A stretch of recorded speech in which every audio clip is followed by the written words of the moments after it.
மனிதன் தூங்கும் பொழுதும் அவனுடைய பிடரிக்கு பின்புறம் வந்து இருந்து 3 முடிச்சுகளை சைத்தான் தினந்தோறும் அவனுக்கு போடுகிறான். அவன் தூக்கத்திலிருந்து எழுந்த உடனே ஓத வேண்டிய துவா அல்ஹம்துலில்லாஹி அல்லதி அஹ்யானா பஅத மா அமாத்தனா வ இலைஹி நுஷூர்.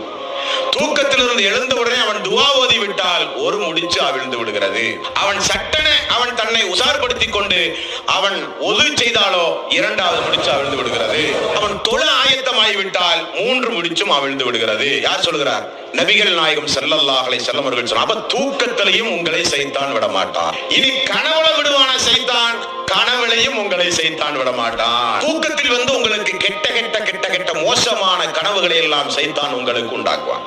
அப்படி மோசமான கனவுகளை சைத்தான் உங்களுக்கு உண்டாக்கி தூக்கத்தில் நிம்மதி இல்லாத ஒரு நிலையை நீங்கள் அடைந்தால் எந்த பக்கம் படுத்து கிடக்கிறீர்களோ அந்த பக்கத்தில் ஒரு 3 துப்பு துப்பி அவுது பில்லாஹி